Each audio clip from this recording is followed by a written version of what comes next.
बेटा आज हम लोग बात करने वाले हैं नई एनसीईआरटी के हिसाब से जो सिलेबस है उसके अंदर जो सबसे पहला चैप्टर है sexual reproduction in flowering plant. तो उस चैप्टर को हम लोग कंप्लीटली पढ़ने वाले हैं। तो आइए शुरू करते हैं इस चैप्टर को और देखते हैं इस चैप्टर में हमें कौन कौन से डिटेल्स पढ़ने हैं। तो सबसे पहला जो चैप्टर आपको पढ़ना है उसका नाम है sexual reproduction in flowering plant.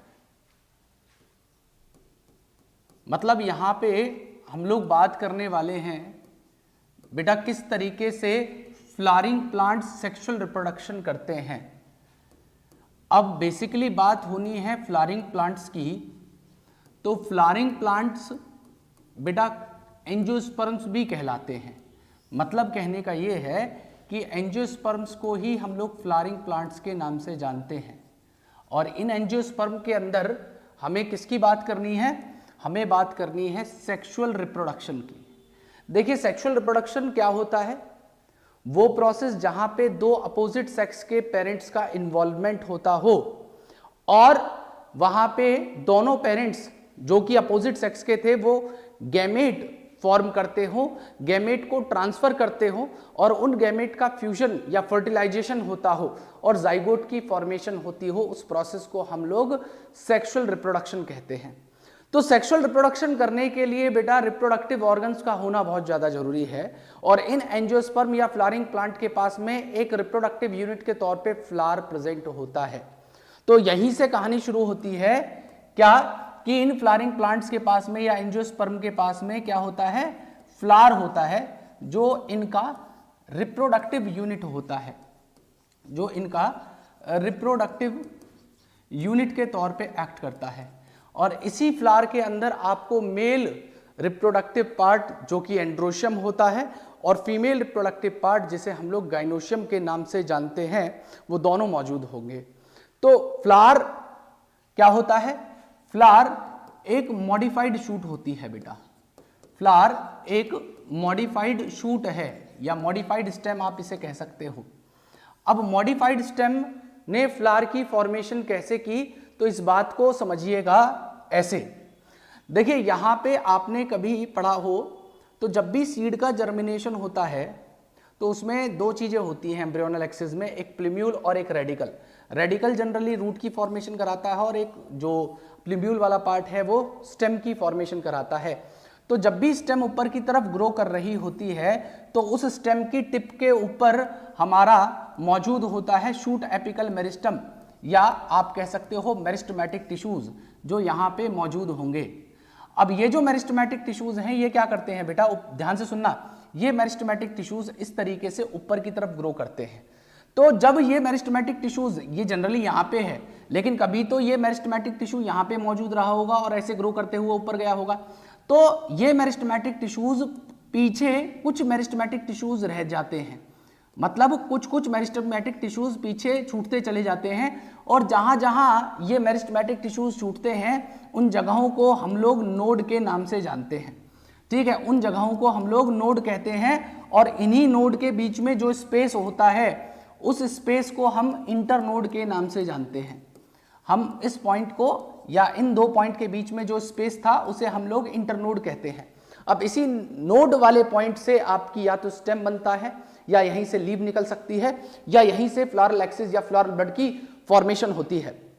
तो ये तो जनरली एक स्टेम में होता है। लेकिन अगर ऐसा हो कि ये जो इंटरनोड था, मतलब ये जो स्पेस था ये इंटरनोड का स्पेस यहां से खत्म हो जाए, मतलब कहने का ये हो गया कि ये जो नोड्स थे ये एक दूसरे के पास में आ जाए, मतलब ये जो इतना स्पेस था ये सारा का सारा स्पेस खत्म हो जाए।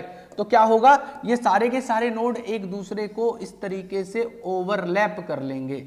ये नोड क्या करेंगे? एक दूसरे को ओवरलैप कर लेते हैं और यहीं से शुरू होती है फ्लावर के बनने की प्रोसेस। किस तरीके से शुरू होगी? तो ये जो सबसे नीचे या बाहर वाला नोड होता है ये सबसे आउटर मोस्ट वोर्ल की फॉर्मेशन करवाता है जिसे हम लोग कैलिक्स के नाम से जानते हैं। देखिए कैलिक्स क्या है? ये एक वोर्ल है या किससे मिलके ये वोर्ल बना हुआ है? तो ये बहुत सारे सेपल से मिलके बना होता है। मतलब कहने का ये है कि बहुत सारे सेपल्स यहां पे लगे होंगे और उन सेपल का जो ग्रुप है उस ग्रुप को हम लोग कैलिक्स कहेंगे। मतलब कहने का ये हो गया कि किसी भी टिपिकल फ्लावर के अंदर 4 व्हॉर्ल मिलते हैं, सबसे आउटर मोस्ट व्हॉर्ल हो गया हमारा जिसे मैंने कैलिक्स कह दिया। अब कैलिक्स के बाद में दूसरे नंबर का व्हॉर्ल, ये वाला जो नोड था या मेरिस्टेमेटिक टिश्यू था, ये दूसरा व्हॉर्ल बनाता है जिसमें बहुत सारे पेटल्स लग के आते हैं और उस पेटल के व्हॉर्ल को हम लोग क्या कहेंगे, उसे हम लोग बेटा कोरोला कहते हैं। तो सेकंड मोस्ट व्हॉर्ल जो आया उसे मैंने कोरोला कह दिया और ये जो कोरोला था ये किसका व्हॉर्ल था, ये पेटल से मिलके बना था। अब तीसरे नंबर का जो व्हॉर्ल है जो यहां पे आने वाला है उसे हम लोग कहते हैं एंड्रोशियम और इस एंड्रोशियम को बनाने के लिए बहुत सारे स्टेमन होते हैं। इस एंड्रोशियम को बनाने के लिए बहुत सारे स्टेमन्स होते हैं जो इसके अंदर लगे होंगे। तो बेटा यहां पे क्या होगा, एंड्रोशियम नाम का तीसरा व्हॉर्ल मौजूद होगा और ये एंड्रोशियम मेल रिप्रोडक्टिव पार्ट को भी रिप्रेजेंट करता है किसी फ्लावर के अंदर और इसको बनाने के लिए बहुत सारे स्टेमन्स हो सकते हैं। तो स्टेमन इंडिपेंडेंट सिंगल यूनिट है और बहुत सारे स्टेमन का ग्रुप क्या कहलाएगा, एंड्रोशियम कहलाएगा और ये मेल रिप्रोडक्टिव पार्ट भी होता है किसी भी फ्लावर के अंदर। और दूसरी बात यहां पे की जाए तो सबसे इनरमोस्ट जो व्हॉर्ल होता है उस इनरमोस्ट व्हॉर्ल को हम लोग कहते हैं क्या बेटा, उसे हम लोग नाम देते हैं गाइनोशियम। उस व्हॉर्ल को हम लोग क्या नाम देते हैं, gynoecium. Gynoecium female reproductive part है किसी भी फ्लावर का और इसे बनाने के लिए बहुत सारी पिस्टल या कार्पल्स होती हैं। मतलब पिस्टल या कार्पल इसकी एक यूनिट है और बहुत सारी पिस्टल या कार्पल का जो ग्रुप है वो गाइनोशियम की फॉर्मेशन कराता है। इसी तरीके से एक मॉडिफाइड शूट फ्लावर की फॉर्मेशन करवा देती है। अब यहां पे क्या होता है, किसी भी फ्लावर का जो स्वॉलन बेस होता है उस स्वॉलन बेस को हम लोग थैलेमस या रिसेप्टेकल कहते हैं। किसी भी फ्लावर का जो स्वॉलन बेस होता है उसे हम लोग क्या कहते हैं, इसे बेटा हम लोग थैलेमस कहते हैं या थैलेमस के अलावा हम इसे रिसेप्टेकल के नाम से भी जानते हैं। और बेटा इसके नीचे जो ये स्टॉक लगी हुई है जिसकी मदद से ये फ्लावर जुड़ा होगा उसे बेटा हम लोग पेडिसल के नाम से जानते हैं, उसे हम पेडिसल के नाम से भी जानते हैं। तो ये तो रही बात आपके फ्लावर की कि फ्लावर की फॉर्मेशन किस तरीके से होती है। अब अगली बात ध्यान से सुनिएगा, अगली बात ध्यान से सुनिएगा। किसी भी फ्लावर के अंदर हम किस तरीके से फ्लावर को कैटेगराइज कर सकते हैं, तो हम लोग फ्लावर को 2 कैटेगरी में बांट सकते हैं। सबसे पहला पार्ट होता है जिन्हें हम लोग कहते हैं नॉन एसेंशियल पार्ट या एसेसरी पार्ट, मतलब जिनका रिप्रोडक्शन में कोई रोल ना होता हो, जिसे मैं नाम दे रहा हूं एसेसरी पार्ट या नॉन रिप्रोडक्टिव या नॉन एसेंशियल पार्ट। और दूसरे होते हैं बेटा जो कि यहां पे एसेंशियल पार्ट होते हैं या एसेंशियल व्हॉर्ल कह लीजिए, जिनका सिंपली रिप्रोडक्शन में रोल होता है या रिप्रोडक्टिव व्हॉर्ल की फॉर्मेशन करवाते हैं। अब ये जो एसेंशियल वाले पार्ट हैं या एसेसरी वाले पार्ट हैं, ध्यान से सुनना मेरी बात, ये वो हैं जिनका डायरेक्टली कोई इन्वॉल्वमेंट नहीं है, ना तो वो गैमेट फॉर्मेशन करवा रहे हैं और सेक्सुअल रिप्रोडक्शन में इनका कोई रोल नहीं है, उन्हें हम लोग एसेसरी या नॉन एसेंशियल पार्ट कहते हैं।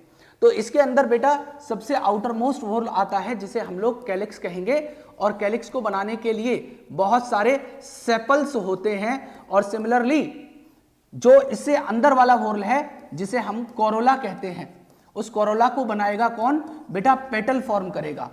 और इसी तरीके से अगर मैं एसेंशियल या रिप्रोडक्टिव व्हॉर्ल की बात करूं तो यहां पे 2 पार्ट होते हैं। एक पार्ट होगा जिसे हम लोग कहते हैं मेल रिप्रोडक्टिव पार्ट और मेल रिप्रोडक्टिव पार्ट के तौर पे जो व्हॉर्ल था उसे मैंने नाम दिया था एंड्रोशियम और इस एंड्रोशियम को बनाता है बहुत सारे स्टेमन्स मिलके और इस स्टेमन को बनाने के लिए भी 2 पार्ट होते हैं। एक इसके अंदर होगा फिलामेंट जिसकी डिटेल के बारे में हम अभी बात करेंगे और दूसरा पार्ट जो लगा होगा इसके टिप या टर्मिनल एंड पे जिसे हम लोग एंथर कहते हैं। और सिमिलरली यहाँ पे फीमेल रिप्रोडक्टिव व्हॉर्ल भी होगा और फीमेल रिप्रोडक्टिव व्हॉर्ल के तौर पे हमारा कौन सा पार्ट होता है जिसे हम लोग गाइनोशियम कहेंगे। और इस गाइनोशियम को बनाने के लिए बहुत सारी कार्पल्स या पिस्टल्स होती है, बहुत सारी कार्पल या पिस्टल मिलके उनका ग्रुप गाइनोशियम बनाएगा और इसके अंदर 3 पार्ट होंगे।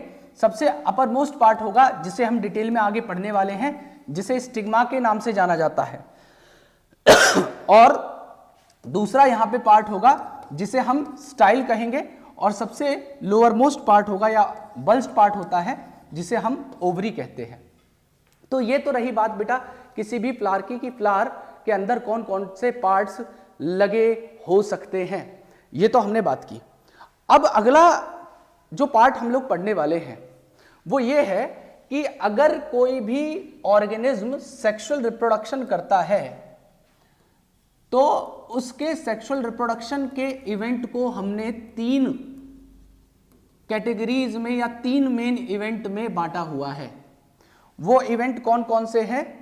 तो सबसे पहला इवेंट होता है यहां पे बेटा जिसे हम कहते हैं प्री फर्टिलाइजेशन स्टेज या प्री फर्टिलाइजेशन इवेंट बेटा, जिसे हम लोग प्री फर्टिलाइजेशन इवेंट कह देते हैं।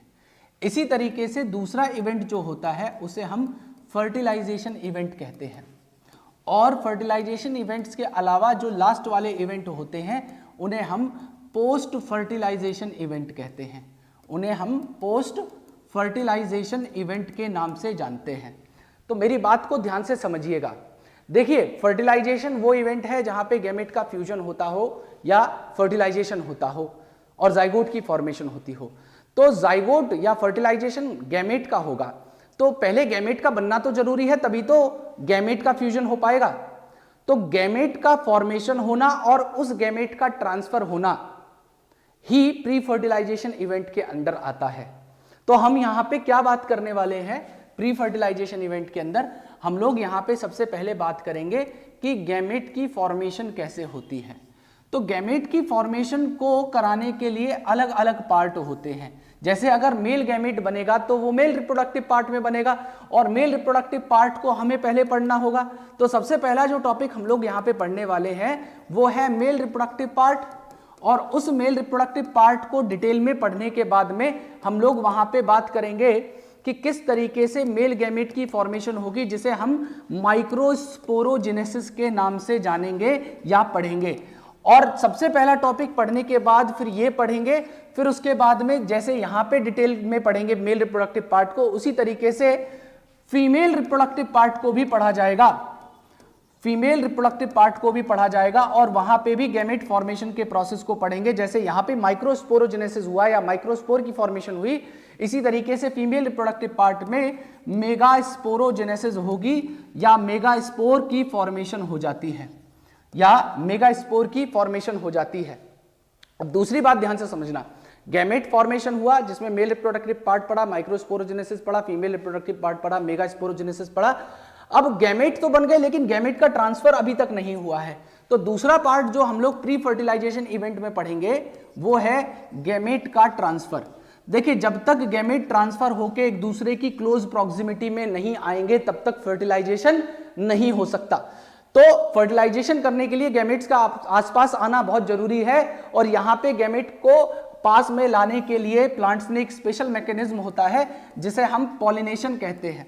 तो यहां पे हम लोग बात करेंगे बेटा पॉलिनेशन की डिटेल में, पॉलिनेशन के टाइप्स पढ़ेंगे, पॉलिनेटिंग एजेंट्स के बारे में पढ़ेंगे, और उन फ्लावर्स के बारे में बात करेंगे या उन फ्लावर के उन फीचर्स के बारे में बात करेंगे जो पॉलिनेटेड होते हैं विंड के द्वारा या वाटर के द्वारा या इंसेक्ट के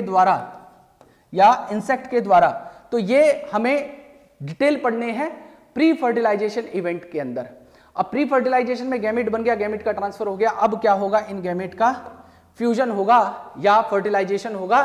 और एंजियोस्पर्म्स के अंदर जो फर्टिलाइजेशन होता है वो बिल्कुल यूनिक इवेंट है जिसे हम लोग डबल फर्टिलाइजेशन के नाम से जानते हैं, जिसे हम डबल फर्टिलाइजेशन के नाम से जानते हैं। अब डबल फर्टिलाइजेशन में क्या होता है? तो एक सिंगमी इवेंट होता है और दूसरे को ट्रिपल फ्यूजन कहते हैं। वो हम पढ़ेंगे जब इस इवेंट को पढ़ा जाएगा तब। अभी तो मैं आपको एक ओवरव्यू दे रहा हूं कि इस चैप्टर में कौन कौन से टॉपिक्स को हम कवर करने वाले हैं। अब क्या हो गया? फर्टिलाइजेशन हो गया। फर्टिलाइजेशन होने के बाद में जाइगोट की फॉर्मेशन हो गई। तो यहां पे जाइगोट बनने के बाद में जो भी काम होगा, मतलब फर्टिलाइजेशन होने के बाद में जो भी काम होगा उसे हम कहते हैं पोस्ट फर्टिलाइजेशन। जैसे फर्टिलाइजेशन होने से पहले जो इवेंट थे उसे क्या कहा था? Pre fertilisation event. इसी तरीके से पोस्ट फर्टिलाइजेशन इवेंट में सबसे पहला काम क्या होगा, जो जाइगोट बनेगा वो जाइगोट किस तरीके से एम्ब्रियो की फॉर्मेशन करवाता है या एम्ब्रियो बनाता है, वो हम सबसे पहले पढ़ेंगे। दूसरे पार्ट में हम पढ़ेंगे कि जब डबल फर्टिलाइजेशन हुआ था तो उसी के अंदर एक इवेंट हुआ था जिसे हम लोग ट्रिपल फ्यूजन कहते हैं। उस ट्रिपल फ्यूजन का एक प्रोडक्ट बना था जिसे प्राइमरी एंडोस्पर्म न्यूक्लियस कहा गया था। और ये प्राइमरी एंडोस्पर्म न्यूक्लियस आगे चल के बनाता है बेटा एंडोस्पर्म, जिसके अंदर भरा होगा रिजर्व फूड मटेरियल। और तीसरा इवेंट यहां पे क्या होगा, जो ओव्यूल वाला पार्ट है वो आगे चल के सीड की फॉर्मेशन करवाएगा। और फाइनल इवेंट क्या होगा, जो ओवरी वाला पार्ट है वो हमारा फ्रूट की फॉर्मेशन कराता है। ठीक है, ये सारे के सारे इवेंट हमें पोस्ट फर्टिलाइजेशन इवेंट में पढ़ने हैं। और इसके अलावा कुछ एक्स्ट्रा टॉपिक्स हैं। उन एक्स्ट्रा टॉपिक में सबसे पहला टॉपिक है बेटा जिसे हम एपोमिक्सिस कहते हैं, वो हम पढ़ेंगे जब चैप्टर की बिल्कुल एंडिंग होगी। उस पार्ट में ये एपोमिक्सिस नाम का टॉपिक दिया गया है। और उसके अलावा एक छोटा सा प्रोसेस पढ़ेंगे बेटा जिसे हम पॉली एम्ब्रियोनी कहते हैं। तो ये सारे के सारे टॉपिक्स जो आपके सामने दिख रहे हैं, ये सारे के सारे टॉपिक्स बेटा हमें इस चैप्टर के अंदर कवर करने हैं। तो आइए हम शुरू करते हैं इस चैप्टर को। बेटा मैं शुरुआत में एक छोटी सी बात बताना भूल गया था। वो बात ये थी कि ये जो sexual reproduction in flowering plant chapter है, इस चैप्टर से हर साल नीट में कितने क्वेश्चन आते हैं। तो इस बात को याद रखिएगा कि नीट में इस चैप्टर से मिनिमम 2 से 3 क्वेश्चंस आते ही आते हैं। मतलब अगर मैं नीट 2016 से लेकर 22 तक की बात करूं तो बेटा 19 क्वेश्चंस इस चैप्टर से पूछे गए हैं नीट के अंदर। ठीक है, ये एक छोटी सी एक एनालिसिस था जो मुझे आपको बताना था। अब हम यहां पे क्या करने वाले हैं, सबसे पहला प्री फर्टिलाइजेशन इवेंट का प्रोसेस है मेल रिप्रोडक्टिव पार्ट, और उसके अंदर किस तरीके से माइक्रोस्पोर की फॉर्मेशन होगी उसे हम देखने वाले हैं। तो आइए शुरू करते हैं। यहां पे सबसे पहला टॉपिक जो मैं पढ़ाने जा रहा हूं वो है मेल रिप्रोडक्टिव पार्ट।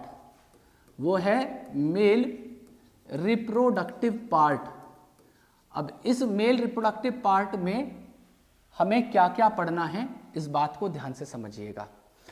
देखिए, मेल रिप्रोडक्टिव पार्ट को बताने से पहले छोटी सी बात जो एनसीईआरटी के अंदर दी गई है फ्लावर्स को लेके, उन्होंने बताया है कि जब भी प्लांट के अंदर हार्मोनल एंड फिजियोलॉजिकल चेंजेस होते हैं, उसकी वजह से डिफरेंशिएशन एंड डेवलपमेंट हो पाता है किसी फ्लोरल प्रिमोडियम का। मैंने क्या कहा कि जब भी प्लांट मैच्योर होगा तो उसमें हार्मोनल और फिजियोलॉजिकल चेंजेस होंगे, जिसकी वजह से जो ये फ्लारल प्रिमोडिया है, फ्लारल प्रिमोडिया क्या है, जब फ्लावर इमेच्योर स्टेज में होता है तो वहां पे जो अपेंडेजेस उसके अंदर होंगे, जो आगे चल के सेपल बनाएंगे, पेटल बनाएंगे या गाइनोशियम बनाएंगे या आपका एंड्रोशियम को बनाएंगे, वो सारे के सारे जो अपेंडेजेस हैं वो फ्लोरल प्रिमोडियम है। मतलब ये इमेच्योर स्टेज है किसी भी फ्लावर की। तो उस इमेच्योर स्टेज में क्या होगा, जब ये हार्मोनल और फिजियोलॉजिकल चेंजेस आएंगे तो उसका डिफरेंशिएशन होगा, और डिफरेंशिएशन होने के बाद में उसका डेवलपमेंट होगा, और डेवलपमेंट होने की वजह से सबसे पहले बनेगा बेटा फ्लारल बड। सबसे पहले क्या बनेगा, फ्लारल बड की फॉर्मेशन होगी। और वो जो फ्लारल बड है आगे चल के फ्लावर की फॉर्मेशन करवा देगा। ये तो बात रही आपके एनसीईआरटी की जो सबसे पहले इंट्रोडक्शन में लिखी गई थी। अब आ जाते हैं इस पार्ट के ऊपर जिसे मैं मेल रिप्रोडक्टिव पार्ट कह रहा हूं। और मेल रिप्रोडक्टिव पार्ट को हम लोग किस नाम से जानते हैं बेटा? इस वॉल को मैंने पूरा नाम दिया था क्या? एंड्रोशियम। एंड्रोशियम। और एंड्रोशियम को बनाने के लिए बहुत सारे क्या लगे हुए थे बेटा? स्टेमन। और ये स्टेमन जो होते हैं इनमें भी दो पार्ट लगे होंगे। एक होता है इसके अंदर फिलामेंट, जो एक सिलेंडर स्टॉक लाइक स्ट्रक्चर है जिसकी मदद से एक बाइलोब्ड एंथर जुड़ा होगा किसी भी फ्लावर के ऊपर। अब इसमें फिलामेंट को मैंने क्या कहा कि ये एक थिन सिलेंडर पतला सा स्टॉक है जो क्या करेगा? एंथर को होल्ड करके रखेगा। तो इस फिलामेंट के दो एंड होंगे, एक टर्मिनल एंड होगा, इसके टर्मिनल एंड पे मतलब बिल्कुल जो टर्मिनल मतलब जो इसका एंड वाला पार्ट है, इस टर्मिनल एंड पे तो लगा होगा क्या? आपका एक बाइलोब्ड एंथर। अभी इस एंथर के ऊपर भी आऊंगा। और इसका जो दूसरा वाला एंड है जिसे मैं कह रहा हूं प्रॉक्सिमल एंड, ये प्रॉक्सिमल एंड कहां पे लगा होगा? ध्यान से सुनना मेरी बात। देखिए दो एंड होते हैं, प्रॉक्सिमल और डिस्टल। जो पास होता है वो प्रॉक्सिमल, जो दूर होगा वो डिस्टल। तो फ्लावर के पास में ये प्रॉक्सिमल पार्ट है। मतलब कहने का ये है कि ये जो नीचे वाला हिस्सा है ये फ्लावरल बेस है, ठीक है, ये फ्लावर का बेस है। तो फ्लावर के बेस के पास में कौन सा वाला हिस्सा? ये वाला, तो प्रॉक्सिमल पार्ट हो गया। तो प्रॉक्सिमल एंड किसी भी फिलामेंट का लगा होता है किसके ऊपर बेटा? दो जगह पे लगा होता है। इस बात को नीट में पूछा गया है PYQ के तौर पे, और साल था 2016 जिसमें पूछा गया है कि proximal end of filament is connected to, तो it is connected to two part. Majorly ये ज्यादातर थैलेमस से कनेक्ट होता है, या थैलेमस के अलावा ये जुड़ा होता है किससे? पेटल से। तो पेटल से अगर ये जुड़ा होगा तो इसे एपिपेटलस कंडीशन कहते हैं। मॉर्फोलॉजी में आपको पढ़ाया गया होगा या आपने पढ़ा होगा, ठीक है जी बेटा। तो ये तो रही बात फिलामेंट की। फिलामेंट में इतना ही डिटेल आपको याद रखना था। लेकिन अब आ जाते हैं किसी भी एंथर के ऊपर कि एंथर के अंदर हमें कौन सा डिटेल पढ़ना है। तो बेटा एंथर हमारा मैंने बताया बाइलोब्ड होता है। इसके अंदर एक और दो लोब होते हैं। एक एंथर के अंदर आपको दो लोब देखने के लिए मिलते हैं। ये दोनों लोब्स कैसे दिखेंगे इस बात को ध्यान से सुनिएगा। देखिए किसी भी एंथर में दो लोब होते हैं, ठीक है, और हर लोब के अंदर एक लॉन्गिट्यूडनल ग्रूव जाता है इस तरीके से अंदर की तरफ। तो ध्यान से सुनना मेरी बात। ये पहला लोब है और ये दूसरा लोब है इस एंथर का। अब इसमें ये जो ग्रूव जा रहा था अंदर की तरफ, देखो ये वाला हिस्सा ग्रूव था, अंदर की तरफ था। तो ये जो ग्रूव अंदर की तरफ गए, इन ग्रूव ने इस लोब को एक और दो हिस्सों में बांट दिया। तो ये जो दो पार्ट बट गए और ये जो दो पार्ट बट गए एक लोब के अंदर, उन्हें हम लोग थीका कहते हैं। मतलब कहने का यह है कि किसी भी एक एंथर के अंदर हमारे दो लोब होते हैं, इसीलिए हम उन्हें क्या कहते हैं? बाइलोब्ड कहते हैं। बाइलोब्ड कहते हैं। और हर एक लोब में दो थीका होते हैं। कैसे? देखो ये पहला लोब था, इसमें पहली थीका दूसरा थीका, ये दूसरा लोब था, इसमें पहला थीका ये दूसरा थीका। तो हर एक लोब में दो थीका होते हैं, इसीलिए हम इसे डाइथीकस भी कह सकते हैं या डाइथीकस के नाम से जानते हैं। इस बात को ध्यान से समझते रहिएगा। तो यहां पे एक एंथर में दो लोब और हर लोब में दो थीका, और दो थीका आने के बाद में बेटा इसके अंदर चार कॉर्नर्स जैसे देख पा रहे होंगे। एक कॉर्नर, दो कॉर्नर, तीन कॉर्नर और चौथा कॉर्नर। ये चार कॉर्नर्स आप देख पा रहे होंगे। तो ऐसी चीज जहां पे चार कॉर्नर शेप स्ट्रक्चर दिखता हो उसे बेटा हम लोग क्या कहते हैं? टेट्रागोनल स्ट्रक्चर कहते हैं। टेट्रागोनल स्ट्रक्चर कहते हैं। तो कोई भी एंथर आपका बाइलोब्ड होता है, डाइथीकस होता है और टेट्रागोनल होता है। और ये जो लॉन्गिट्यूडनल ग्रूव है ये नीचे तक जाती है, और ये आगे चल के मतलब अगर आप एंथर के किसी स्ट्रक्चर को देखेंगे तो आगे चल के यही क्या फॉर्म करेगी? लाइन ऑफ डिहाइसेंस की फॉर्मेशन करवाती है। अब कहोगे कि ये डिहाइसेंस क्या प्रोसेस होता है? तो डिहाइसेंस वो प्रोसेस है जब एंथर मैच्योर होगा और पॉलन को रिलीज करेगा, तो उस पॉलन के रिलीज करने के प्रोसेस को हम लोग डिहाइसेंस कहते हैं। तो ये जो लॉन्गिट्यूडनल ग्रूव था इसने डिहाइसेंस या लाइन ऑफ डिहाइसेंस को बनाया, जब आगे चल के पॉलन ग्रेन इसमें बन जाएंगे तो वो पॉलन ग्रेन स्टोर हो जाते हैं पॉलन सैक के अंदर। अभी बात करेंगे किसी यंग और मैच्योर एंथर के बीच में क्या डिफरेंस हो सकता है। तो आइए सबसे पहले हम लोग बात करते हैं कि कोई भी एंथर होगा उसको ट्रांसवर्सली कट कर देते हैं। तो ट्रांसवर्सली कट कर देने के बाद में वहां पे उसका क्या स्ट्रक्चर देखने के लिए मिलता है, और फिर जब यंग एंथर का ट्रांसफर सेक्शन पढ़ लेंगे तो उसके बाद में आपको मैं पढ़ाऊंगा किसी मैच्योर एंथर का ट्रांसफर सेक्शन, और दोनों के बीच में हम लोग डिफरेंशिएट करेंगे कि दोनों यंग और मैच्योर एंथर में क्या डिफरेंस आएगा। तो आइए शुरू करते हैं। देखिए होता क्या है, ये कोई भी एंथर हो उसको सराउंड करने के लिए 4 लेयर होती हैं। उसको सराउंड करने के लिए 4 लेयर होती हैं, उनकी बात करेंगे अभी।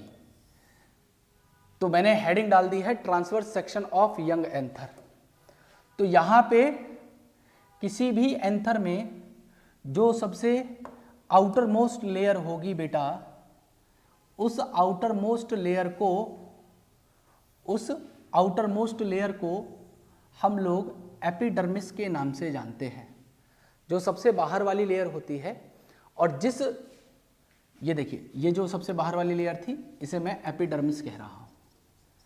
अब मैंने आपको बताया था कि किसी भी एंथर के अंदर 2 लोब होते हैं, पहला लोब दूसरा लोब, और हर लोब में 2 थीका होते हैं, पहली थीका दूसरी थीका, पहली थीका दूसरी थीका।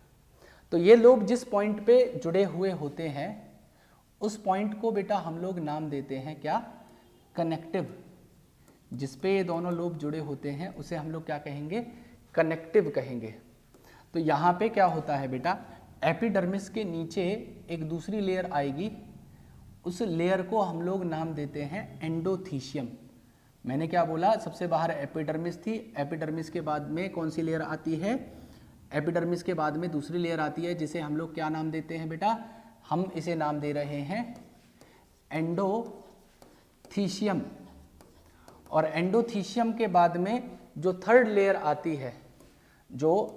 आती है, उस लेयर को हम लोग मिडिल लेयर कहते हैं। आप बनाना चाहते हो तो बना सकते हो, नहीं तो आप इसी तरीके से रिप्रेजेंट कर दीजिए। इस थर्ड लेयर को हम लोग क्या कहेंगे, मिडिल लेयर कह सकते हैं। और मिडिल लेयर के बाद में जो सबसे अंदर वाली लेयर आएगी वो हमारी कहलाती है टेपिटम। वो लेयर हमारी क्या कहलाती है, उसे हम लोग टेपिटम के नाम से भी जानते हैं। तो यहाँ पे सबसे अंदर वाली जो लेयर थी उसको मैंने नाम दिया टेपिटम, उसे मैंने नाम दिया टेपिटम। तो और ये टेपिटम किस चीज को सराउंड करके रखेगी, ये टेपिटम सराउंड करके रखती है होमोजीनियस मास ऑफ सेल को, जिन्हें हम लोग स्पोरोजिनस टिश्यू कहते हैं, जिसे हम स्पोरोजिनस टिश्यू कहते हैं, जिसे हम स्पोरोजिनस टिश्यू के नाम से जानते हैं। इस बात को ध्यान से समझिएगा। ये जो तीनों लेयर हैं, एनसीईआरटी कहती है कि जो आउटर मोस्ट ये 3 लेयर हैं, कौन कौन सी, एपिडर्मिस, एंडोथीशियम और मिडिल लेयर। देखिए सबसे बाहर वाली लेयर थी एपिडर्मिस, दूसरे नंबर पे एंडोथीशियम, तीसरे नंबर पे मिडिल लेयर और चौथे नंबर पे बेटा टेपिटम। ये 4 लेयर मैंने आपको बताई। तो यहाँ पे जो सबसे आउटर 3 लेयर्स हैं, जो आउटर 3 लेयर्स हैं, ये क्या होती हैं, ये प्रोटेक्टिव होती हैं फंक्शन में, ये प्रोटेक्टिव होती हैं फंक्शन में। और साथ में इनका एक और काम होता है कि ये हमारी मदद करती हैं डिहाइसेंस के अंदर। मैंने अभी आपको बताया था डिहाइसेंस का मतलब होता है कि जब भी एंथर मैच्योर होकर पॉलन को रिलीज करेगा तो उस प्रोसेस को डिहाइसेंस कहेंगे। तो ये लेयर प्रोटेक्टिव है फंक्शन में और डिहाइसेंस में मदद कर रही है। और दूसरी बात यहाँ पे क्या रही कि ये जो स्पोरोजिनस टिश्यू होता है, ध्यान से सुनना मेरी बात, ये जो स्पोरोजिनस टिश्यू होता है, इस स्पोरोजिनस टिश्यू की जो सेल्स होती हैं, मैं कह रहा हूं सेल्स ऑफ स्पोरोजिनस टिश्यू क्या करेंगी, ये एक्ट करेंगी माइक्रोस्पोर मदर सेल के तौर पे। क्या करती हैं, ये एक्ट करेंगी माइक्रोस्पोर मदर सेल के तौर पे और माइक्रोस्पोर मदर सेल के तौर पे एक्ट करके ये क्या करती हैं, ये मियोटिक डिवीजन करेंगी या मियोसिस करेंगी, और मियोसिस फर्स्ट एंड सेकंड करने के बाद में ये क्या करेंगी, माइक्रोस्पोर की फॉर्मेशन कराएंगी। या माइक्रोस्पोर जब बनती है शुरुआत में, तो देखो सपोज करो यहां पे एक पॉलन मदर सेल थी या एक माइक्रोस्पोर मदर सेल थी। आप इस माइक्रोस्पोर मदर सेल को पॉलन मदर सेल भी कह सकते हो, आप इसे पॉलन मदर सेल के नाम से भी जान सकते हो। This is known as short में MMC and this is known as PMC। तो ये जो मदर सेल है ये क्या करेंगे, गैमेट बनाना चाहेंगे। गैमेट बनाने के लिए कौन सा डिवीजन होता है, गैमेट बनाने के लिए होता है मियोटिक डिवीजन, ठीक है, मियोटिक डिवीजन। तो ये रही आपकी पॉलन मदर सेल या माइक्रोस्पोर मदर सेल जो डिप्लॉयड नेचर की थी, इसने सबसे पहला मियोसिस किया, ठीक है। यहाँ पे मियोटिक फर्स्ट डिवीजन हुआ और बेटा 2 सेल स्टेज बन के आई या 2 सेल्स बनी, और इन 2 सेल्स ने फिर से मियोटिक डिवीजन सेकंड किया, ठीक है। ये डिप्लॉयड थी। फर्स्ट मियोटिक क्या होता है, रिडक्शनल डिवीजन होता है, तो ये हैप्लॉयड 2 सेल्स बन के आई होंगी, और जब मियोसिस 2 हुआ होगा तो यहाँ पे 4 सेल बनी। जो 4 सेल बनी वो इक्वेशनल डिवीजन से बनी, तो ये भी हैप्लॉयड नेचर की थी। तो ये जो चारों सेल या ये जो 4 माइक्रोस्पोर होती हैं, ये शुरुआत में क्लस्टर की फॉर्म में होती हैं। ये क्या होती हैं, क्लस्टर में होती हैं, जुड़ी हुई होती हैं। तो जब 4 सेल क्लस्टर में एक साथ जुड़ी हुई हो, उसे हम लोग नाम दे देते हैं माइक्रोस्पोर टेट्राड। यहाँ पे क्या होगा, इसे हम लोग माइक्रोस्पोर टेट्राड कह देंगे। क्यों, क्योंकि ये चारों की चारों क्लस्टर में जुड़ी हुई हैं एक साथ में। फिर लेटर ऑन जब एंथर मैच्योर होता है, ध्यान से सुनना, जब मैच्योरेशन होती है तो ये क्या हो जाएंगी, एक दूसरे से सेपरेट हो जाएंगी, और ये चारों माइक्रोस्पोर एक दूसरे से अलग हो जाती हैं। और ये चारों माइक्रोस्पोर क्या करती हैं आगे चल के, ये आगे चल के पॉलन ग्रेन की फॉर्मेशन करवा देती हैं। क्या करवा देती हैं, पॉलन ग्रेन की फॉर्मेशन करवा देती हैं। तो ये तो रही बात किसकी, माइक्रोस्पोर मदर सेल की। और ये जो पूरा प्रोसेस हुआ, इस पूरे प्रोसेस को बेटा हम लोग क्या कहते हैं, इस पूरे प्रोसेस को हम लोग कहते हैं माइक्रोस्पोरोजेनेसिस। इस पूरे प्रोसेस को हम लोग नाम देते हैं माइक्रोस्पोरोजेनेसिस। और इसको अगर डिफाइन करना हो तो आप इसे सिंपली डिफाइन कर सकते हो कि formation of microspore from microspore mother cell by meiotic division is known as microsporogenesis. बहुत सिंपल सी डेफिनेशन है। अब बात यहाँ पे ये थी कि ये जो माइक्रोस्पोर बने और आगे चल के इनको जो पॉलन ग्रेन की फॉर्मेशन कराई, इन पॉलन ग्रेन को नरिशमेंट कौन देगा, या इन डेवलपिंग पॉलन ग्रेन को नरिश कौन करता है। तो बेटा यहाँ पे मैंने चौथी लेयर जो कि टेपिटम थी, जिससे नीट में क्वेश्चन पूछा गया है, उसके बारे में बेटा हम लोग बात कर लेते हैं। तो यहाँ पे क्या होता है, ये जो सबसे अंदर वाली लेयर थी जिसे मैं टेपिटम कह रहा था, ये इसके अंदर डेंस साइटोप्लाज्म होता है। इसके अंदर क्या होगा बेटा, इसके अंदर डेंस साइटोप्लाज्म होता है, डेंस साइटोप्लाज्म होता है, और मल्टी न्यूक्लिएटेड कंडीशन होती है, मल्टी न्यूक्लिएटेड कंडीशन होती है। और मल्टी न्यूक्लिएटेड कंडीशन को हम लोग नॉर्मली एमसीक्यू आता है कि ploidy of tapetal cells are diploid, haploid, triploid या पॉलीप्लॉइड। तो अगर किसी एक सेल में बहुत सारे न्यूक्लियस होते हो तो वो हमारा क्या कहलाता है, पॉलीप्लॉइड कहलाता है। तो यहाँ पे ये पॉलीप्लॉइड, इसकी प्लॉइडी होगी, डेंस साइटोप्लाज्म होगा। और ये टेपिटल टिश्यूज क्या करते हैं, तो बेटा इनका काम है नरिशमेंट को प्रोवाइड करना। दे प्रोवाइड नरिशमेंट, किसको, डेवलपिंग पॉलन ग्रेन को। ये डेवलपिंग पॉलन ग्रेन को नरिशमेंट प्रोवाइड करने का काम करते हैं। ये डेवलपिंग पॉलन ग्रेन्स को नरिशमेंट देने का काम करते हैं, इस बात को याद रखना। और अगर आपसे इन फ्यूचर पूछा जाए, ये थोड़ा सा एक्स्ट्रा पार्ट है, एनसीईआरटी के अंदर गिवन नहीं है, आपसे अगर पूछा जाए कि और क्या कर सकता है ये, तो ये स्पोरोजिनस टिश्यू के को सराउंड करने के लिए जो टेपिटल सेल्स थी, ये 2 काम और करती हैं। बेटा जो पॉलन ग्रेन होता है उसकी आउटर मोस्ट लेयर को हम लोग एक्साइन कहते हैं, और एक्साइन को बनाने के लिए एक कंपाउंड होता है या मटेरियल होता है जिसे हम स्पोरोपोलेनिन कहते हैं। तो वो स्पोरोपोलेनिन भी यही टेपिटम की टिश्यूज या टेपिटल सेल्स रिलीज करते हैं। तो आपने पहला फंक्शन तो मेन पढ़ लिया क्या, कि इनका काम है नरिशमेंट प्रोवाइड करना, किसको, डेवलपिंग पॉलन ग्रेन को। और उसके अलावा इसी टेपटम का और काम क्या होगा, तो इसी टेपटम के पहला काम होगा ये पॉलन ग्रेन की जो एक्साइन लेयर होती है, जिसे हम कहते हैं, जिसे बनाने के लिए कंपाउंड होता है जिसे हम कहते हैं स्पोरोपोलेनिन, उस स्पोरोपोलेनिन को भी ये बनाता है। ठीक है, ये स्पोरोपोलेनिन को रिलीज करता है जो पॉलन ग्रेन की एक्साइन को फॉर्म करता है। और बेटा जो इंसेक्ट पॉलिनेटेड फ्लावर होते हैं, उन फ्लावर के जो पॉलन ग्रेन होंगे वो स्टिकी कैरेक्टर के होंगे, चिपकने वाले होंगे, ताकि इंसेक्ट की बॉडी से आराम से वो स्टिक कर सके। तो वो स्टिकी कैरेक्टर देने के लिए एक कंपाउंड होता है जिसे हम पॉलन किट कहते हैं, जिसे हम नाम देते हैं क्या, पॉलन किट। उस पॉलन किट को भी रिलीज करता है कौन, यही टेपटम। तो इस टेपटम ने 3 काम कर दिए, याद रखना। पहला काम स्पोरोपोलेनिन को रिलीज करना, जो क्या करेगा, एक्साइन को बनाएगा, इस पॉलन ग्रेन की आउटर मोस्ट लेयर को बनाएगा। और दूसरा ये पॉलन किट को रिलीज करेगा, जो क्या करता है, जो स्टिकी कैरेक्टर प्रोवाइड करता है। किसको स्टिकी कैरेक्टर देगा, ये स्टिकी कैरेक्टर देता है किसी भी पॉलन ग्रेन को। और इस स्टिकी कैरेक्टर के लिए जो पॉलन किट था, इसके मेन कंपोजिशन क्या होते हैं, इसके मेन कंपोजिशन होते हैं कैरोटीनॉइड और लिपिड। इसके मेन कंपोजिशन होते हैं कैरोटीनॉइड्स और लिपिड्स। और इसे भी किसने रिलीज किया, टेपटम ने रिलीज कर दिया।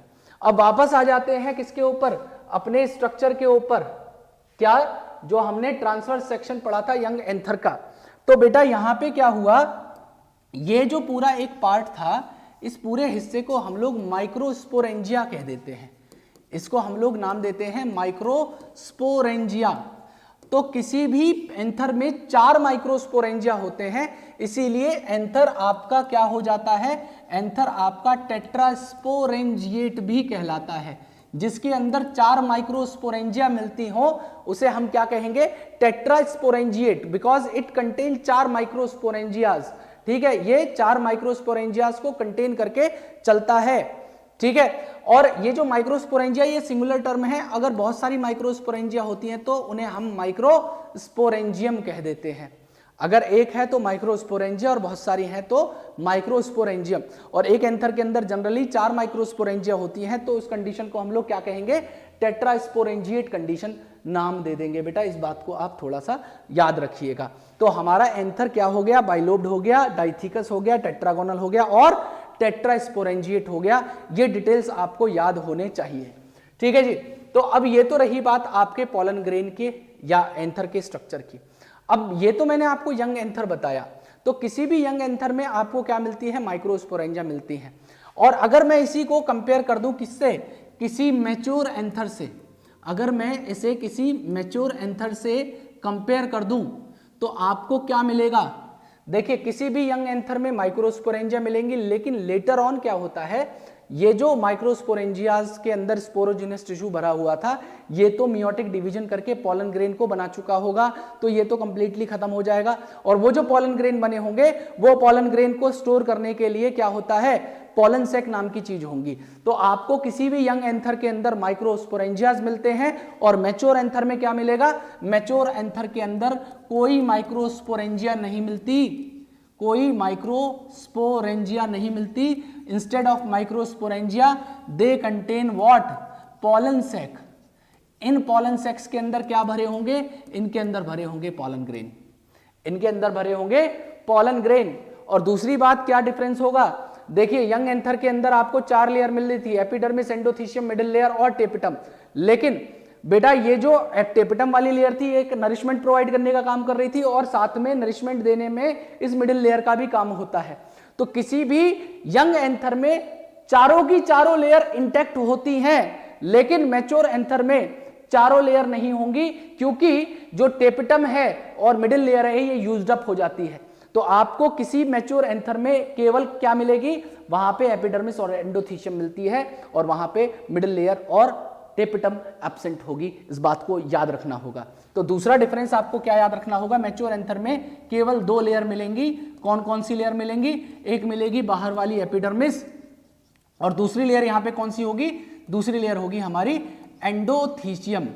दूसरी लेयर जो होगी उसे क्या कहेंगे बेटा, हम लोग एंडोथीशियम कहेंगे। इस बात को आप याद रखें। ये डिफरेंस है किसके बीच में, यंग और मैच्योर एंथर के बीच में।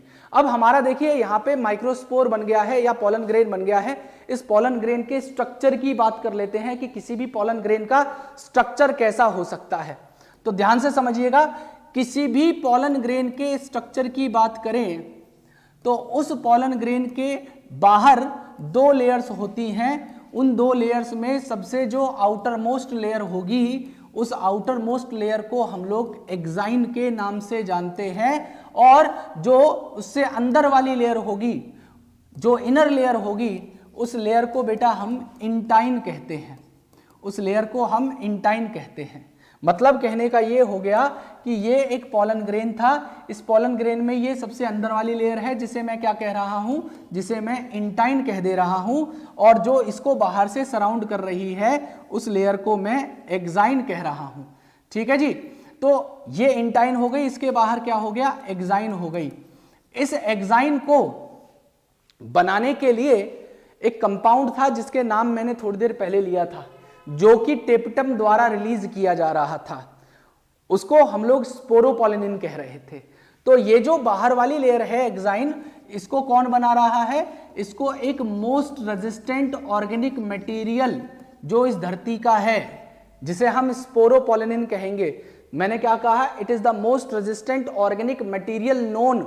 मतलब क्यों है ये इतना ज्यादा रेजिस्टेंट, तो ये विदस्टैंड कर सकता है कितने भी हाई टेम्परेचर को, ये विदस्टैंड कर सकता है किसी भी स्ट्रॉन्ग एसिड या एल्कली को, और ये विदस्टैंड कर सकता है किसी भी एंजाइम को। मतलब इस धरती पे कोई भी एंजाइम एसिड या एल्कली नहीं बना जो इस स्पोरोपोलिनिन को डिग्रेड कर सके। इसीलिए मैंने इसको कहा कि it is the most resistant organic material known. तो यहां पे स्पोरोपोलिनिन क्या है, sporopollenin is most resistant, it is most resistant organic material known. And why it is resistant, तो it can withstand which conditions, high temperature को ये withstand कर सकता है, ये हाई टेम्परेचर को withstand कर सकता है, ये strong acids and alkali को, स्ट्रॉन्ग एसिड्स एंड एल्कली को, ये कोई एंजाइम इसे डिग्रेड नहीं कर सकता। No enzyme can degrade it. तो ऐसी चीज जो किसी चीज से डिग्रेड ना हो, वो क्या कर सकती है, वो उस चीज को आराम से प्रिजर्व करवा सकती है, और प्रिजर्व करके क्या बन सकता है, फॉसिल बन सकता है। तो बेटा ये लेयर क्या कर सकती है, ये फॉसिलाइजेशन करवा सकती है। ये क्या करवा सकती है, फॉसिलाइजेशन करवा सकती है। मतलब किसी भी पॉलन को फॉसिल के तौर पे स्टोर करवाने में इसका रोल है। तो नीट में जो क्वेश्चन बने हुए हैं स्पोरोपोलिनिन वाले पार्ट से बना हुआ है, एक क्वेश्चन लेटेस्ट बना हुआ है, और दूसरा एक बात लिखी हुई है कि ये जो एक्साइन जो कि एक आउटर लेयर थी, ये बेटा लगातार नहीं होती है। ये देखिए एक जगह पे एब्सेंट होती है, ये एक डिसकंटिन्यूअस लेयर है। मैं क्या कह रहा हूं, एक्साइन एक डिसकंटिन्यूअस लेयर है, डिसकंटिन्यूअस लेयर है, और इंटाइन एक कॉन्टिन्यूअस लेयर है। जैसे हम लोगों ने केमिकल नेचर पढ़ा इस एक्साइन का, जिसे मैंने स्पोरोपोलिनिन कह दिया, जो कि रेजिस्टेंट कंपाउंड था, सारी डिटेल मैंने नीचे लिखी। उसी तरीके से इंटाइन की बात कर लेते हैं।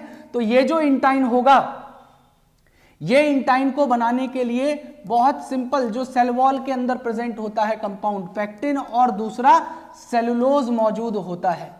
तो पैक्टिन और सेलुलोज मिलके इंटाइन की फॉर्मेशन करवा देता है। और बेटा ये क्या लेयर होती है, कॉन्टिन्यूअस, हर जगह प्रेजेंट होती है। तो अब आप कहोगे कि जो एक्साइन था ये डिसकंटिन्यू क्यों था, तो ये डिसकंटिन्यू इसलिए था क्योंकि यहाँ पे जो जगह खाली रह गई थी, जहां पे ये एक्साइन या स्पोरोपोलिनिन नहीं लगा हुआ था, उस जगह को हमने नाम दिया था क्या, जर्मपोर। और ये जर्मपोर क्या करेगा, ये जर्मपोर पोलन ट्यूब की फॉर्मेशन करवा देता है। ये क्या करेगा, पोलन ट्यूब की फॉर्मेशन करवाएगा। अगर सपोज करो इसको चारों तरफ से ये सराउंड कर लेता तो पोलन ट्यूब क्या इससे बाहर निकल पाती, नहीं निकल पाती। तो इसीलिए वहां पे क्या हो गया, उतनी थोड़ी सी जगह पे जहां से पोलन ट्यूब निकल पाए उतनी जगह को छोड़ दिया गया और इसीलिए वहां पे स्पोरोपोलिन प्रेजेंट नहीं था। मेरी बात समझ में आ गई होगी। तो किसी भी पोलन ग्रेन के अंदर ये 2 लेयर थी। अब ये तो मैंने आउटर स्ट्रक्चर की बात करी, अब बाकी बात कर लेते हैं इनके अंदर सेल्स किस तरीके की हो सकती है। तो किसी भी पोलन ग्रेन के अंदर बेटा 2 सेल मिलती हैं। एक बड़ी सेल होती है जिसे हम लोग नाम देते हैं वेजिटेटिव सेल, एक लार्ज सेल होती है जिसे वेजिटेटिव सेल कहते हैं, और एक छोटी सी सेल होती है जो स्पिंडल शेप होती है, जो मेल गैमेट के तौर पे एक्ट करती है, जिसे हम लोग नाम दे रहे हैं जनरेटिव सेल। तो मैंने क्या कहा कि किसी भी पोलन के अंदर 2 सेल्स शुरुआत में होती हैं। जो लार्ज सेल होती है उस लार्ज सेल को मैं क्या कह रहा हूं, उसे मैं वेजिटेटिव सेल कह दे रहा हूं। और जो दूसरी सेल होती है जो छोटे साइज की होगी, जो स्मॉल होगी, उसे मैं जनरेटिव सेल कह रहा हूं, उसे मैं जनरेटिव सेल कह रहा हूं। इन दोनों के क्या क्या फीचर्स होते हैं, तो जो वेजिटेटिव सेल है बेटा, ये इसके अंदर काफी ज्यादा डेंस साइटोप्लाज्म होता है, अबंडेंट फूड रिजर्व होता है और इर्रेगुलर शेप के न्यूक्लियस होते हैं। इसके अंदर डेंस साइटोप्लाज्म होगा, इर्रेगुलर शेप के न्यूक्लियस होंगे, और तो और इसमें क्या होगा, अबंडेंट फूड रिजर्व होगा।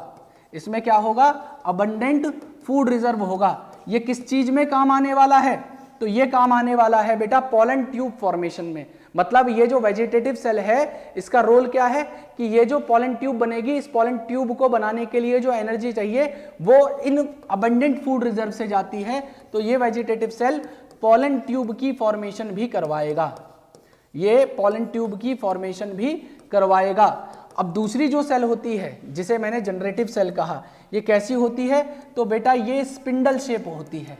कैसी दिखती है, ये स्पिंडल शेप दिखाई देती है, और ये अपीयर होती है किस तरीके से कि ये फ्लोट कर रही है किसके अंदर, साइटोप्लाज्म के अंदर। किसके साइटोप्लाज्म के अंदर, वेजिटेटिव सेल के साइटोप्लाज्म के अंदर। ठीक है, ये वेजिटेटिव सेल के साइटोप्लाज्म के अंदर फ्लोट कर रही है। लेकिन इसका काम क्या है, तो ये जो जनरेटिव सेल है ये एक्ट करती है किसके तौर पे, मेल गैमेट के तौर पे। मतलब जो फर्टिलाइजेशन या फ्यूजन होगा वो यही करवाता है। मेरी बात आपको समझ में आ रही होगी, ठीक है। और इसमें अगली बात जो इन्होंने बताई गई है वो ये है कि जो हमारे एंजियोस्पर्म हैं, उन एंजियोस्पर्म्स के अंदर क्या किया गया है, उन एंजियोस्पर्म के अंदर देखा यह गया है कि 60% एंजियोस्पर्म में, 60% एंजियोस्पर्मिक प्लांट में जब पोलन ग्रेन शेड होता है, जब पोलन ग्रेन शेड होता है तो बेटा वो कितनी सेल स्टेज पे शेड होता है, वो हमारा 2 सेल स्टेज पे शेड होता है, वो हमारा 2 सेल स्टेज पे शेड होता है। मतलब कहने का ये है कि इन पोलन ग्रेन में, मतलब इन 60% एंजियोस्पर्म के जो पोलन ग्रेन होंगे उनके अंदर एक वेजिटेटिव सेल और एक जनरेटिव सेल होगी। मतलब एक वेजिटेटिव सेल हो गई और एक जनरेटिव सेल हो गई, तो इन दोनों को मिला के हम क्या कह रहे हैं, 2 सेल कह दे रहे हैं। और जो रिमेनिंग बचे हुए एंजियोस्पर्म हैं, मतलब जो हमारे रिमेनिंग एंजियोस्पर्मिक प्लांट हैं, रिमेनिंग प्लांट्स हैं, उनके साथ में क्या होता है, तो इनके पोलन ग्रेन जब शेड होते हैं, इनके जब पोलन शेड होते हैं तो बेटा ये 3 सेल स्टेज पे शेड होंगे। ये कितनी, 3 सेल स्टेज पे शेड होते हैं। ठीक है, 3 सेल स्टेज पे शेड होने का मतलब क्या है, यहां पे ये पोलन ग्रेन रहा, ये बड़ी वाली वेजिटेटिव सेल रही, वो इकलौती थी। तो जो इकलौती जनरेटिव सेल थी वो एक बार और माइटोटिक डिवीजन कर लेती है। क्या कह रहा हूं मैं, इस जनरेटिव सेल ने एक बार और माइटोसिस कर लिया और माइटोसिस करके दूसरी जनरेटिव सेल को बना लिया। मतलब कहने का ये हो गया कि इनके पास में एक वेजिटेटिव और 2 जनरेटिव सेल होंगी, तो ये 1 और 2 मिलके 3 सेल कहलाती हैं। इसीलिए हम कह रहे हैं कि ये 3 सेल स्टेज पे शेड होगा। मेरी बात आपको समझ में आ रही होगी। तो ये तो रही बात किसके बारे में, आपके पोलन ग्रेन के स्ट्रक्चर के बारे में, उसकी सेल्स के बारे में। ठीक है बेटा, अब आपसे अगर पूछा जाए, कुछ छोटी सी डिटेल्स हैं जो बताना चाह रहा हूं। आपसे पूछा जाए कि भाई माइक्रोस्पोरोफिल कौन होता है, माइक्रोस्पोरोफिल कौन होता है, तो माइक्रोस्पोरोफिल होते हैं बेटा स्टेमन, स्टेमन्स को हम लोग कहते हैं माइक्रोस्पोरोफिल, ठीक है। और मेगास्पोरेंजिया कहां होता है, सॉरी माइक्रोस्पोरेंजिया कहां पे होता है, तो माइक्रोस्पोरेंजिया प्रेजेंट था किसके अंदर, आपके एंथर के अंदर। आपके एंथर के अंदर जो स्पोरोजिनस टिश्यूज थे और उसमें जो 4 लेयर थी वो सारा हिस्सा मिलके क्या बना रहा था, माइक्रोस्पोरेंजिया की फॉर्मेशन कर रहा था। अब आपसे पूछा जाए कि मेल गैमेटोफाइट कौन होता है, तो मेल गैमेटोफाइट होता है बेटा पॉलन ग्रेन। याद रखना पॉलन ग्रेन मेल गैमेट नहीं है, मेल गैमेटोफाइट है। ये मेल गैमेट को तो कैरी करके चलेगा। तो पॉलन ग्रेन के अंदर क्या होता है, एक पॉलन ग्रेन के अंदर ध्यान से सुनना क्या हुआ था, 2 जनरेटिव सेल थी और जनरेटिव सेल किसके तौर पे एक्ट कर रहा था, मेल गैमेट के तौर पे सेल कर रहा था, मेल गैमेट के तौर पे एक्ट कर रहा था। तो एक जनरेटिव सेल, ये दूसरी जनरेटिव सेल हो गई। तो बेटा ये पहला मेल गैमेट, ये दूसरा मेल गैमेट, तो हमारे पास में टोटल कितने, एक पॉलन ग्रेन के अंदर 2 मेल गैमेट होते हैं। इस बात को याद रखना। और कभी एमसीक्यू आए कि पॉलन ग्रेन की प्लॉइडी बताओ, तो बेटा देखो इस जनरेटिव सेल का पहला न्यूक्लियस, ये दूसरा न्यूक्लियस, ये हैप्लॉइड, ये हैप्लॉइड, दोनों मिलके क्या मिल जाएगा, डिप्लॉइड। तो पॉलन ग्रेन किस तरीके का होगा, डिप्लॉइड नेचर का होगा। इस डिटेल को भी याद रखेंगे आप। अब आगे की बात, कुछ छोटे छोटे डिटेल्स हैं जो इस पार्ट से हमें पढ़ने हैं। सबसे पहला जो डिटेल हम पढ़ने वाले हैं वो है बेटा पॉलन वाइबिलिटी। वो टॉपिक है हमारा पॉलन वाइबिलिटी। देखिए बेटा ये रहा एंथर और ये रही स्टिग्मा और स्टाइल और ओवरी। तो एंथर से पॉलन ग्रेन को शेड करवाया गया। तो पॉलन ग्रेन शेड होने के बाद में स्टिग्मा के ऊपर रिसीव होता है, ये तो बात आप जानते हो। और यहां पे रिसीव होने के बाद में ये पॉलन ट्यूब बनाता है, ये भी बात आप जानते हो। पॉलन ट्यूब के थ्रू मेल गैमेट, यहां फीमेल जो ओव्यूल वाला पार्ट है जिसके अंदर एम्ब्रियो सैक होगा, जहां पे फर्टिलाइजेशन होगा वहां तक पहुंचेंगे, ये भी बात आप जानते हो। लेकिन एक बात ये है कि ये जो मेल गैमेट यहां से शेड हुआ था, इसके पास भी एक लिमिटेड टाइम है। अगर उस लिमिटेड टाइम में वो यहां पे रिसीव हो गया तो ही ये जर्मिनेट करके पॉलन ट्यूब बना पाएगा, और अगर ये वहां पे नहीं पहुंच पाया उस समय के अंदर तो वो पॉलन ग्रेन जर्मिनेट नहीं होता। मतलब आप इसको उदाहरण के तौर पे समझिए कि जैसे ये जो पॉलन ग्रेन यहां से शेड हुआ, इसकी वाइबिलिटी जो थी वो 30 मिनट की थी। मतलब कहने का ये हो गया कि अगर ये पॉलन ग्रेन 30 मिनट के अंदर यहां पे सक्सेसफुली लैंड हो जाता है तो ये जर्मिनेट कर पाएगा। और अगर 30 मिनट से ज्यादा समय इसको लगता है, अगर 30 मिनट से ज्यादा समय लगता है तो ये इसकी जर्मिनेशन यहां पे नहीं होगी। मतलब ये पॉलन ग्रेन अपनी वाइबिलिटी लूज कर चुका होगा। तो पॉलन वाइबिलिटी को हम लोग डिफाइन कैसे कर सकते हैं, पॉलन वाइबिलिटी को डिफाइन करते हैं कि it is the maximum time, it is maximum time up to which a pollen can germinate after shedding from anther. मतलब एंथर से शेड होने के बाद कितने मैक्सिमम टाइम तक ये पॉलन ग्रेन जर्मिनेट कर सकता है, वो उसकी वाइबिलिटी कहलाती है। और इस पॉलन वाइबिलिटी को लेके इन्होंने कुछ एग्जाम्पल्स दिए हुए हैं, जैसे कि इन्होंने बताया हुआ है व्हीट और राइस, आप पैडी कह लीजिए, इनके जो पॉलन है उनकी वाइबिलिटी 30 मिनट्स बता रखी है। मतलब 30 मिनट के अंदर अगर वो पॉलन ग्रेन लैंड कर जाते हैं रिलीज होने के बाद में तो वो जर्मिनेट करेंगे, नहीं तो जर्मिनेट नहीं करेंगे। और 3 फैमिली दी हुई है। इसके ऊपर नीट में PYQ पूछा हुआ है बेटा, इसके ऊपर नीट में PYQ पूछा हुआ है। कौन कौन से, एक फैमिली है रोजेसी, एक फैमिली है सोलेनेसी, और तीसरी फैमिली है आपकी लेग्यूमिनेसी।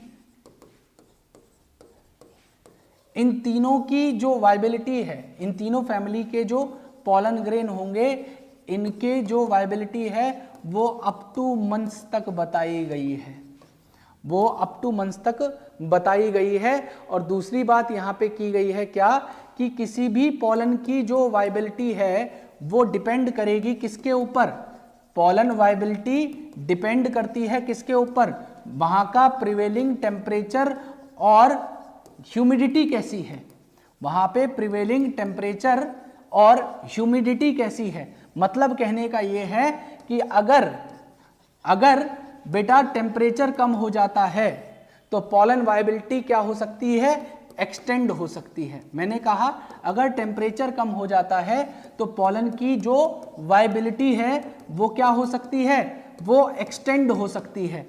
और इसी चीज को यूज करते हैं हम एक जगह पे, क्या, जिसे हम लोग कहेंगे पॉलन बैंक। क्या कहते हैं उन्हें हम, पॉलन बैंक। पॉलन बैंक क्या होते हैं, पॉलन बैंक वो जगह होती है जहां पे डिफरेंट स्पीशीज के पॉलन ग्रेन को हम लोग स्टोर करते हैं एट वेरी लो टेम्परेचर। कितना low temperature, at -196 degree Celsius.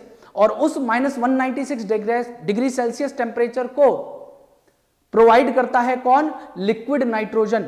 तो उन जगहों को पॉलन बैंक कहा जाता है। और ये पॉलन बैंक में जो पॉलन ग्रेन को स्टोर किया जाता है वो स्टोर किया जाता है किस लिए, क्रॉप ब्रीडिंग प्रोग्राम में यूज करने के लिए। अब आप कहेंगे कि क्रॉप ब्रीडिंग प्रोग्राम में कैसे यूज किया जा सकता है। तो जैसे सपोज करिए आपको कोई हाइब्रिड बनाना है और आपने 2 वैरायटी के पॉलन ग्रेन लिए हैं, मतलब एक ही स्पीशीज थी, उसकी 2 वैरायटी है। अब एक वैरायटी आपकी अमेरिका में है, दूसरी इंडिया में है। अब अमेरिका से आप चाहते हो उनके पॉलन ग्रेन्स को लाना, तो आप पॉलन ग्रेन को अगर वहां से लाओगे, सपोज करो उसकी वायबिलिटी कुछ घंटे की हुई, तो वो तो रास्ते में ही उसकी वायबिलिटी खत्म हो जाएगी।